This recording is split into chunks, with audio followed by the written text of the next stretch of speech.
हैं तो भाई जैसा कि आप देख सकते हैं जेएम फाइनेंशियल ने यहाँ वेलकम पर टू विंस रीइंस्टेट की है एकेडमी। कवरेज को विंस यस बैंक के एकेडमी में ऊपर। आपका उन्होंने ये स्वागत कहा है करता कि हूं। आप इसको होल्ड कीजिए। 16 रुपये के टारगेट बताए हैं, लेकिन 16 रुपये के टारगेट से क्या होगा, जो स्टॉक अभी रिसेंटली करीब 18 जाकर आया है ना। तो ये टारगेट इनके कहीं ना कहीं मुझे कम नज़र आ रहे हैं। ये कह रहे हैं कि येस बैंक जो है वो 1.2 टाइम्स बुक वैल्यू मिल रहा है। मुझे लगता है ये अभी कहीं ना कहीं सस्ता मिल रहा है। बाकी अगर हम बात करें नेगेटिव, यहाँ पर न्यूज़ भी आ रही थी। अगर आप डिश टीवी वाले इशू के बारे में बात करें तो अगेन यहाँ पर चीज़ें चल रही हैं। बीच में पहले ये भी खबर आई थी कि स्पाइस जेट को लेकर जो लोन का मसला है वो भी फिर से उठ रहा है। तो काफ़ी सारी चीज़ें हैं, पॉजिटिव नेगेटिव सब चीज़ें चलती है, लेकिन अल्टीमेटली जो कहानी होती है वो चार्ट पर होती है। और ये जो खबर है ये तो पुरानी है कि भाई करीब 8900 करोड़ रुपए का यहाँ पर फंड रेजिंग का प्लान है। येस बैंक का अब फंड आएगा। अल्टीमेटली जो एनपीए वगैरह हैं उन पर कंट्रोल किया जाएगा।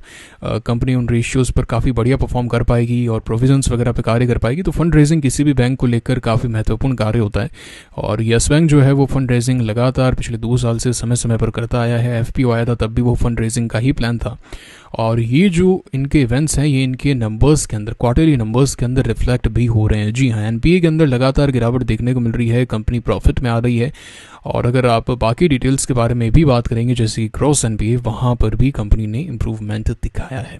तो ये कहीं ना कहीं एक अच्छी बात है। और बाकी जो खबरें हैं, जैसा कि आप जानते हैं कि कहीं से कोई ब्रोकर बोलेगा कि इसको बाय करना है, क्यों बढ़ रहा है, भाई क्या रीज़न है। आदित्य पुरी साहब की जो खबर है वो वाकई में एक ट्रिगर है। वो येस बैंक की कायाकल्प को बदल सकता है। ये आप ध्यान में रखिएगा। इस आदित्य पुरी साहब जो हैं वो यहाँ पर किंग है, अनडिस्प्यूटेड चैंपियन है इस पूरे के पूरे बैंकिंग इंडस्ट्री के अंदर। और वो जब येस बैंक के अंदर अगर बोर्ड के अंदर आएंगे, अपनी राय देने के लिए आएंगे ना, उसके बाद में येस बैंक रुकाए नहीं रुकने वाला है। येस बैंक को वो नेगेटिव से नहीं शुरू करने वाले हैं। 2020 के अंदर जो कहानी थी, जब आरबीआई ने इंटरफेयर किया था, प्रशांत जी को यहाँ पर लगाया गया एमडी एंड सीईओ के रूप में, उस समय येस बैंक जो था वो नेगेटिव के अंदर था। और 2 साल के अंदर येस बैंक को यहाँ पर काफ़ी सुधारा गया है और वो नंबर्स के अंदर रिफ्लेक्ट हो रहा है। और अब यहाँ से आदित्य पुरी साहब को इसको एक नई जर्नी देनी। अगेन ये चीज़ कंफर्म होती है तो वो बोर्ड ज्वाइन करते हैं। तो भाई जैसा कि आप देख सकते हैं जेएम फाइनेंशियल ने यहाँ पर रीइंस्टेट की है कवरेज को येस बैंक के ऊपर। उन्होंने ये कहा है कि आप इसको होल्ड कीजिए। 16 रुपये के टारगेट बताए हैं, लेकिन 16 रुपये के टारगेट से क्या होगा, जो स्टॉक अभी रिसेंटली करीब 18 जाकर आया है ना। तो ये टारगेट इनके कहीं ना कहीं मुझे कम नज़र आ रहे हैं। ये कह रहे हैं कि येस बैंक जो है वो 1.2 टाइम्स बुक वैल्यू मिल रहा है। मुझे लगता है ये अभी कहीं ना कहीं सस्ता मिल रहा है। बाकी अगर हम बात करें नेगेटिव, यहाँ पर न्यूज़ भी आ रही थी। अगर आप डिश टीवी वाले इशू के बारे में बात करें तो अगेन यहाँ पर चीज़ें चल रही हैं। बीच में पहले ये भी खबर आई थी कि स्पाइस जेट को लेकर जो लोन का मसला है वो भी फिर से उठ रहा है। तो काफ़ी सारी चीज़ें हैं, पॉजिटिव नेगेटिव सब चीज़ें चलती है, लेकिन अल्टीमेटली जो कहानी होती है वो चार्ट पर होती है। और ये जो खबर है ये तो पुरानी है कि भाई करीब 8900 करोड़ रुपए का यहाँ पर फंड रेजिंग का प्लान है। येस बैंक का अब फंड आएगा। अल्टीमेटली जो एनपीए वगैरह हैं उन पर कंट्रोल किया जाएगा। कंपनी उन रेशियोज़ पर काफ़ी बढ़िया परफॉर्म कर पाएगी और प्रोविजंस वगैरह पे कार्य कर पाएगी। तो फंड रेजिंग किसी भी बैंक को लेकर काफ़ी महत्वपूर्ण कार्य होता है। और येस बैंक जो है वो फंड रेजिंग लगातार पिछले 2 साल से समय समय पर करता आया है। एफपीओ आया था तब भी वो फंड रेजिंग का ही प्लान था।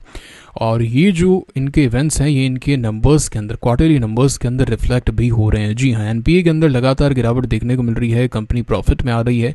और अगर आप बाकी डिटेल्स के बारे में भी बात करेंगे, जैसे ग्रॉस एनपीए, वहाँ पर भी कंपनी ने इम्प्रूवमेंट दिखाया है।